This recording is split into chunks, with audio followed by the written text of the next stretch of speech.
오늘 모신 분은요, 상상력을 자극하는 소설부터 현대인의 지친 삶을 위로하는 수필, 때로는 촌철살인의 한마디로 사회에 강력한 메시지를 던지시는 분입니다. 소설가 이회수 선생님을 모시겠습니다. 안녕하세요. 아유, 대단히 반갑습니다. 반갑습니다. 저희 명불허전에 나와 주셔서 정말 감사드리고. 아유, 제가 오히려 행복합니다. 네, 이회수 선생님은 워낙 널리 알려지신 유명하신 분이어서 제가 따로 설명하지 않아도 시청자분들께서 너무나 잘 알고 계실 듯합니다. 자, 저희 세대에게는 선생님의 작품인 들깨, 칼, 벽오 금악도와 같은 소설이 친근합니다. 근데 요즘 젊은 세대들에게는 인터넷에서 활동하시는 분으로 많이 알려져 있기도 합니다. 요즘도 인터넷에 글을 많이 올리고 계십니까? 예, 여전히 트위터에는 팔로워가 194만 명 정도 됩니다. 되고 또 페이스북 약 10만 정도, 인스타그램 한 6만 정도, 또 카카오 스토리 채널에 약 4만 정도 이렇게 팔로워가 보유되어 있습니다. 그래서 별명이 특통령을 부리고 계시다고요? 대한민국의 대통령 청와대에 계시는 또 대통령 계시고요. 또 한 분 계십니다. 사실은 대통령보다는 제가 참 부러워하는 대통령, 뽀통령이라고 어린이들의 절대적 사랑을 받는 통령이시죠. 그리고 저는 이제 세 번째 트통령인데 사실은 미움도 많이 받고 안티도 많습니다. 특히 악플러들 많이 이제 저를 공격의 대상으로 삼죠. 꽤 오래전부터 인터넷으로 사람들과 소통을 시작하셨습니다. 인터넷을 시작하신 어떤 계기가 있으셨나 보죠? 네, 그 허리가 제가 엎드려서 글을 쓰는 버릇이 있었어요. 그래서 허리가 심하게 고장이 나서 병원 측에서 이제 그 박사님들께서 상의를 해보면은 뼈는 아주 건강하답니다. 그런데 자세가 잘못되어서 그러니까 자세를 좀 바꿔보시는 게 어떠냐. 이렇게 집필을 하게 되면은 며칠 몇 밤을 그 자세 그대로 사실은 계속 지속하면서 글을 쓰는 습관이 있었는데 이제 엎드려서 쓰시는 것보다는 책상에서 쓰셔 봐라 이랬는데 막상 책상을 놓고 바른 자세로 앉아서 글을 쓰려니까 하얗고 깜깜해요. 도저히 무슨 아무 한 줄도 떠오르지를 않는 입장이 됐었는데 그래도 이제 저는 좀 고집이 센 편입니다. 성질도 못 됐고 그래서 제 아들 둘째가 보더니 이왕 반드시 아버지는 바꾸실 거다. 틀림없이 그 성격으로 보면은 자세를 바꾸실 것이 분명한데 이왕 바꾸시면 처음부터 컴퓨터를 놓고 한번 해보시는 게 어떠냐. 그래서 컴퓨터를 시작했습니다. 근데 처음에 컴퓨터 할 때 안녕하십니까라고 그때 당시에는 사실은 그 PC 통신이라고 해서 채팅 창에 들어가서 이제 채팅부터 시작하라고 아들이 그래서 채팅부터 시작했는데 안녕하십니까라는 인사말 한 줄을 치는데 7페이지가 넘어가요. 이미 다른 분들 다 줄줄이 올려놓고 7페이지 넘어가고 그 정도였습니다. 지금은 그야말로 이제 거의 소통의 그 달인의 경지에 선수 이상으로. 속도가 굉장히 빠르시겠어요. 물론 이제 자판을 치는 속도가 빠른 것은 아니고요. 각계각층의 그 남녀노소를 가리지 않고 언제나 대화가 거의 가능하고 가장 소통이 어려운 이제 연령층은 초등학생들입니다. 왜냐하면 자음만으로도 소통이 가능한 세대이기 때문에 저는 거의 외계인 대하듯이 해야 합니다. 한동안 사회에서 소통의 중요성을 많이 강조해 오셨습니다. 인터넷으로 소통하는 것에도 장단점이 물론 있을 듯합니다. 좋은 점이 어떤 것이라고 말할 수 있을까요? 좋은 점은 세상을 읽기 아주 좋습니다. 그래서 정보의 공간으로 더없이 좋은 자료가 될 수 있죠. 이제 글을 쓰는 제 입장에서는 세상의 흐름을 읽어낼 수 있고, 그리고 사람들이 얼마나 다양하고 그리고 얼마나 난해한 존재인가를 금방 납득할 수 있는 그런 공간이고, 또 한편으로 습작 공간이 되기도 합니다. 그래서 보통 저는 40여 년 동안 작가 생활을 했습니다마는 사흘만 안 써도 사실은 손이 굳거나 머리가 굳습니다. 감성이 또 녹이 슬고, 그런데 늘 끊임없이 운동선수가 트레이닝을 하듯이, 또는 음악을 하시는 분들이 피아노라든가 또는 그 기타를 현을 뜯으면서 손을 풀듯이 저도 그 습작 공간으로 그것을 활용할 수 있고요.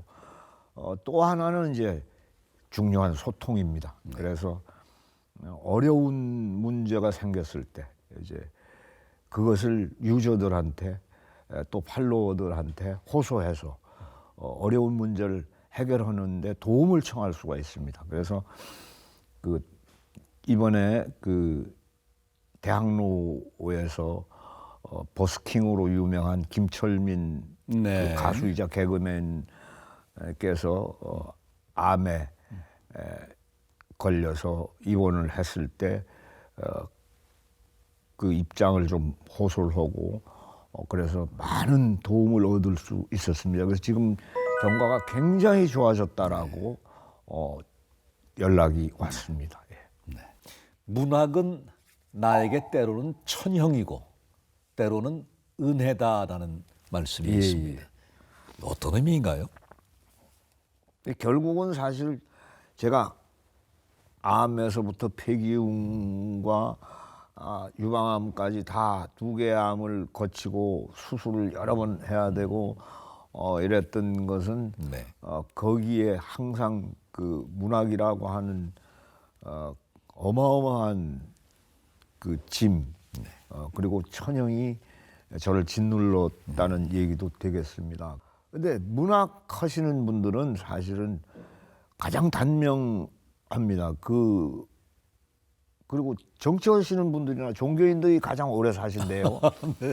그러니까 정치하시는 분들은 뭐 남의 돈도 내 돈이고 뭐 이렇게 사시는 분들이고, 문학하시는 분들은 남의 걱정이 내 걱정입니다. 남의 슬픔이 내 슬픔이고 남의 고통이 내 고통이거든요. 그래서 사실은 그 특히 문학하시는 분이 단명하시는 이유가 고통이 문학의 밑거름이기 때문에 천형일 수밖에 없고, 그 다음에 이제 은혜일 경우에는 독자들이 어느 날 저한테 편지를 보내거나 저를 찾아와서 고백을 합니다. 선생님의 글을 읽고 제가 가장 어려웠던 때를 극복할 수 있었습니다. 견딜 수 있었습니다. 선생님 글이 저한테 그늘이 되었고 사실은 갈증을 식혀주는 생명수가 됐습니다. 막 이런 고백을 받으면 막 울고 싶어져요. 끌어안고. 그런 말씀 들으시면 정말 작가로서의 예, 보람을 느끼시죠. 엄청나게 행복합니다. 예. 네. 이 책에 보면요, 이렇게 뭐 배추, 뭐 또 파, 뭐 당근, 뭐 이런 채소도 있고요. 예. 또 이렇게 새우, 게, 물고기 그림도 이렇게 세밀하게 표현이 예, 되어 예. 있습니다. 이런 그림이 어떤 의미를 담으신 건가요? 그 그림을 그린 그 정태련 화백은 네. 서울대 미대 출신입니다. 그 우리나라에서 세밀화를 가장 잘 그려내는. 그러니까 사물의 겉만 그리는 것이 아니라 그 사물의 영혼과 감성까지를 다 담아낼 수 있는 역량을 가진 화백이거든요. 우리가 인간이 정기신 삼합체라고 얘기합니다. 그러니까 물질적 존재인 육신과 그 다음에 의지를 표상하는 정신과 그 다음에 다른 어떤 동물도 따라갈 수 없는 영혼의 존재다, 이런 뜻인데, 사실은 오늘날 일반적 의식은 그냥 육신만 있는 듯한, 오로지 육신의 양식만을 늘 중시하는, 그러니까 뭐 방송도 틀면 다 먹방 투성이 아닙니까? 그래서 정신과 영혼을 좀 등한시하고 사는 것 아닌가. 그래서 정기신 삼합체인데 이것이 조화롭게 이루어져야 하는데 너무 육신에 치우치는 육신의 양식만을 신경을 써서 정신의 양식인 이제 책, 글 이것하고 함께 육신의 양식도 장바구니에 들어가 담기는 모든 것들을 다 골고루 섭취하시라는 뜻으로 이 책을 읽으시면은 정기신 세 가지가 고루 건강해지십니다라는 의미를 담고 있습니다. 재판 소식만 들려올 게 예. 3판, 4판, 5판 아유, 나가길 빌겠습니다. 예. 네. 자, 작가님의 과거를 좀 살펴보니까요. 원래 문학이 아니라 화가를 꿈꾸셨다고 들었습니다. 네. 근데 어떻게 이렇게 화가를 꿈꾸셨는데 문학으로 이렇게 진로를 바꾸시게 된 건가요? 그 그림은 열심히 그릴수록 재료가 빨리 떨어집니다. 그래서 정말로 대학을 다닐 때는 거의 목숨 걸고 그림을 그리듯이 그렸거든요. 뭐 밤잠 안 자고 그리고 경제력은 사실 너무 떨어지는데 열정과 의욕만 너무 승해서 자주 물감이 떨어졌고 자주 사실은 울고 괴로워하고 그랬습니다. 근데 어느 날 방세가 너무 많이 밀리고 그리고 가게방 외상값도 엄청나게 밀렸어요. 그때 저는 그 최돈선이라고 하는 시인하고 함께 자취를 하고 있었습니다. 그런데 그 시인은 놀랍게도 대학 1학년 때 이미 신춘문예 3관왕이었어요. 네. 그래서 굉장한 천재적 재능을 문학 쪽에서 가지고 있었고 저는 그 친구 때문에 또 책을 열심히 읽었습니다. 대화가 통해야 되기 때문에. 그래서 문학 서적을 굉장히 심취해서 많이 열심히 읽었던 기억이 있는데 어느 날 늘 술만 마시고 그러니까 둘이서 너무 많이 막 한 15일씩 굶은 적도 있어요. 물만 마시고. 네. 그런데 어쩌다가 걸어서 시내까지 나가서 밥이라도 한 끼 얻어 먹게 되면은 들어오면은 이렇게 반듯하게 누워서 천장 사방 연속 무늬를 이렇게 바라보면서 배부르니까 행복하지 이러면은 그 친구가 그럽니다. 말하지 마. 말하는 것도 에너지 달어. 이러던 시절이 있었는데 그 친구가 어느 날 엎드려가지고 글을 쓰기 시작하는 거예요. 원고지를 놓고. 그래서 야 맨날 술만 처먹다 네가 웬일이냐 그러니까 다시 신춘문예 대비해서 상금으로 밀린 방세하고 가게방 외상값 갚겠다는 거예요. 그래서 야 이놈아 4번 쏘개먹어 3번 쏘개먹었으면 되는데 또 4번 쏘개먹겠다는 거냐. 지금부터 내가 할 테니까 원고지 좀 꺼줘. 그래가지고 80매를 뚝 잘라서 줬어요. 네. 그래서 그날 밤에 그 원고지에다가 쓰려고 그러니까 하얘요 얼굴이 저 머릿속이 하얘가지고 어떻게 뭘 써야 하는지 모르겠어요. 뭘 쓸까 하다가 김동리 선생님이 쓰신 문장작법이라고 하는 걸 제가 읽은 적이 있습니다. 도서관에서. 그래서 그것을 떠올리니까 김동리 선생님이 가장 중시했던 것이 진실이었어요. 네. 진실이 감동을 준다라고 해서 그럼 내 진실이 뭐냐니까 춥고 배고픈 거였습니다. 그 사실은 정말로 배고픈 사람은 밥 사달라는 말 안 나오거든요. 자존심이 너무 상해서. 그래서 차마 배고프다는 말은 못 쓰겠고 그냥 춥다라고 썼어요. 그런데 그 두 음절이 그 춥다가 저한테는 아무리 들어봐도 추위를 느낄 수가 없는 글자들이었어요. 그래서 아직 나는 덜 추운 거다 이렇게 생각하고 밖에 나가서 겨울인데 우통 벗었습니다. 그리고 쭈그리고 있는데 그날따라 냉랭한 바람이 비껴부는 그런 날씨였어요. 뭐 엄청나게 잔혹할 정도의 추위가 전신을 엄습해 오는데 이게 바람이 아니구나. 모두가 면도날이다 이런 생각이 드는 거예요. 그러면서 순식간에 단편 하나가 떠올랐어요. 달려 들어와서 쓰려고 했는데 손이 곱아서 쓸 수가 없어서 태권도 중단 발벗기 100회를 실시하고 몸을 녹인 다음에 엎드려서 단숨에 썼습니다. 하룻밤에. 그래서 그걸 강원일보 가서 서울은 다 마감이 지났어요. 그래서 걸어서 갈 수 있는 데는 강원일보밖에 없었어요. 그래서 가서 접수를 했습니다. 근데 덜커덕 그게 당선이 됐어요. 그래서 야 이거 하면 되겠구나. 그래서 그때부터 문학으로 이제 화가 지망생에서 작가 지망생으로 변환했습니다. 한때는 또 스스로 감옥문을 만들어서 들어가서 글을 쓰시기도 하셨습니다. 네. 어떻게 이거 된 건가요? 그 제가 어느 정신과 박사님으로부터 어느 날 전화를 받았습니다. 그때 어마어마하게 가난하게 살던 시절이었는데요. 그러니까 제가 이제 그 정신과 박사님으로부터 받은 전화의 내용은 집사람이 아주 심각할 정도로 사회생활도 할 수 없고 가정생활도 할 수 없을 정도로 우울증이 심한데 어떻게 당신은 작가랍시고 허구한 날 술만 퍼마시고 가정을 전혀 돌보지 않느냐. 깜짝 놀랐습니다. 저는 아픔이 그렇게 심한 줄 몰랐어요. 그래서 곰곰이 저를 진단해 보니까 제가 너무나 무능한 가장이었고 남편이었던 것 같았습니다. 그래서 내 노력을 좀 보여주고 환경을 바꿔야 되겠다 이렇게 생각을 하고 그때부터 제가 결심을 해서 쓴 글이 칼입니다. 그 칼이고 그 칼에 의해서 집을 하나 계약할 수 있게 됐어요.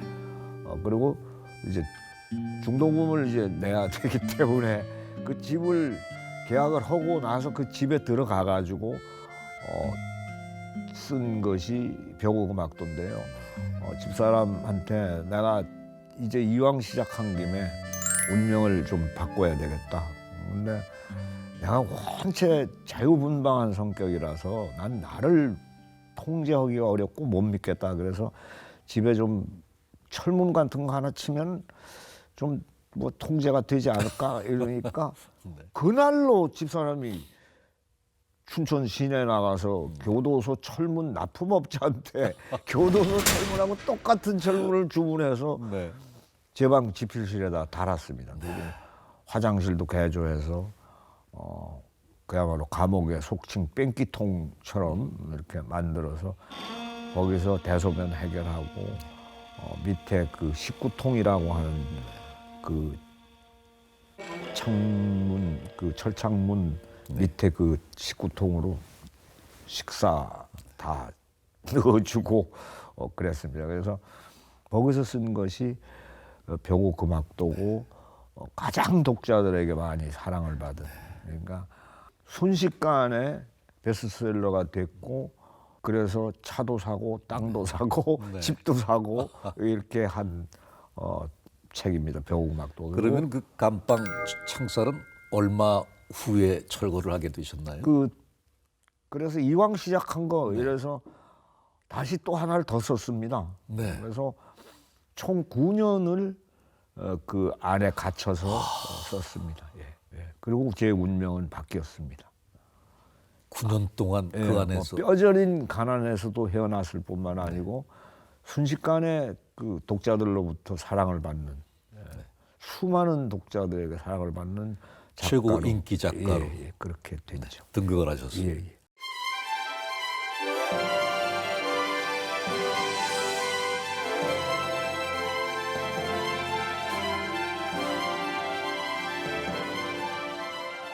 근데 원래 초창기 때 이제 그림을 하셔서 그런지 제가 항상 이렇게 어떤 화면이나 뭐 이렇게 뵐 때마다 패션 감각이 남다르세요. 굉장히 멋쟁이시고 오늘은 뭐 자켓 하나만 색깔이 푸를 뿐이지 밑에서부터 전부 흰색으로 쫙.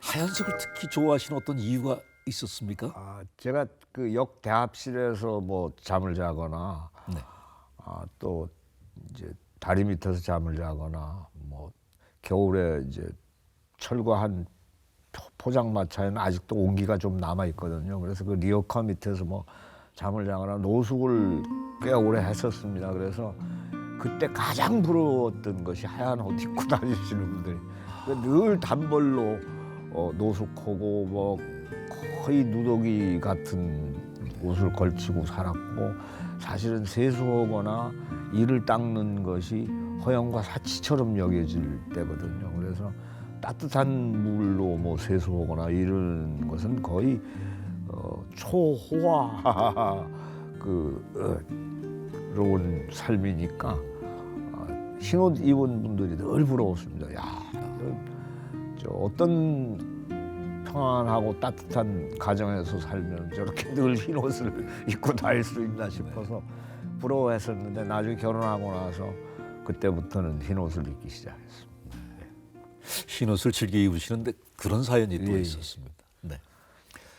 자, 문학 이외에도 지역의 문화예술을 위해서 많은 노력을 기울이셨습니다. 그 중에 하나가 황금 감자 또 철가방 프로젝트라고 들었습니다. 예. 어떤 일들인지 소개를 해주십시오. 아, 예. 그 울고 싶어라라고 하는 노래를 불러서 히트를 했던 가수 이남희 씨가 울고 싶어라를 부르고 나서 음반을 200만 장 팔았습니다. 그 200만 장은 100만 장이 팔리는 우리나라에서 골든 디스크상을 받거든요. 그래서 골든 디스크상 2번 받을 분량의 음반을 받았습니다. 그 당시에 정말 울고 싶었던 분들이 많으셨던 것 같아요. 사실은 그 울고 싶어라 부르고 난 다음에 음반 200만 장 팔린 이후에 홀연히 이남희 씨가 종적을 감추어 버렸습니다. 알고 봤더니 백담사에 들어가서 그 걸레 스님, 괴짜 스님으로 유명한 중강 스님 밑에서 돌을 닦았습니다. 8년 동안 돌을 닦았는데, 제가 지금 중강 스님하고 교불이 있어서 자주 이남희를 볼 수 있었습니다. 그런데 단 한 번도 8년 내내 그 괴팍한 중강 스님이 온갖 요구를 다 해도 싫습니다, 아닙니다 소리를 해본 적이 없어요.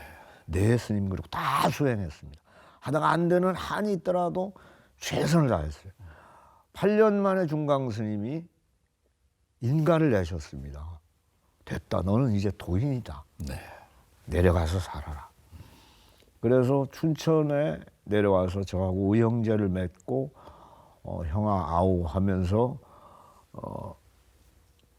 그 낮에는 중국집에서 일하거나 세차장에서 일하거나 불화하게 살았던 젊은이들을 모아서 밤에 음악 공부를 시켜서 그 황금 감자, 뭐 포엠, 그리고 철가방 프로젝트 이런 그룹 이름을 바꿔가면서 그룹 이름이었군요. 그렇죠. 예. 그래서 약 8,000회 정도의 콘서트를 했습니다. 그때 이제 제가 열심히 노랫말을 써댔죠. 먼 바다의 꿈을 너는 기억하는지 돌아와 내 서른 가슴 앞에. 자, 이회수 선생님은 이제 뭐 글과 그림 이외에도 또 글씨로도 또 일가견이 있으셔서 멋진 글씨체도 만들어 주셨습니다. 아, 보이십니까? 예. 주저앉지 마라, 비록 느린 걸음이지만 행운이 내게로 오고 있다. 네, 하늘 아래 둘도 없는 친구, 이 또한 지나가리.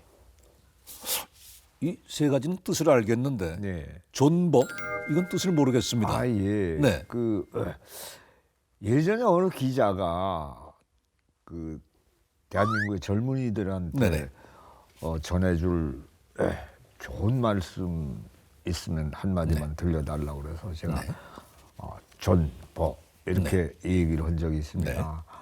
그리고 이제 유명하신 혜민 스님께서 저하고 인터뷰를 하실 때 그 얘기를 쓰셨어요. 그래서 혜민 스님의 멈추면 보이는 것들이라고 하는 그 산문집에 네. 그 얘기가 나가면서 이 얘기가 갑자기 유명해졌습니다. 억수로 뭐 있는 힘을 다해서 또는 뭐 최선을 다해서 발악적으로 버티자 이런 뜻입니다. 예. 그런 뜻이군요. 예. 이 글씨체가 어떤 이름이 있습니까? 네, 이, 그 대한민국에서 최초로 폰트를 만든 회사는 직지사라고 하는 회사입니다. 네. 신영복 선생님 글씨체로도 폰트를 만들어서 유명한 회사인데요. 제 폰트도 있습니다. 그 이회수의 목저체라고 해서 나무젓가락으로 썼다는 뜻입니다.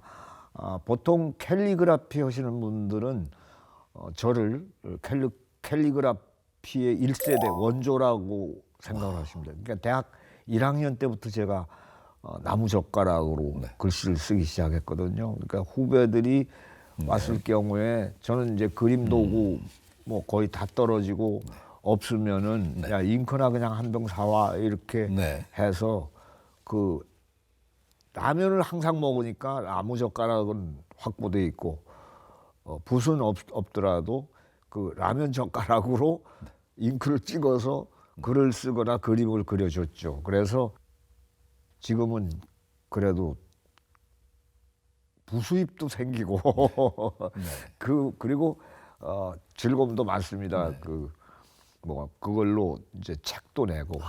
네.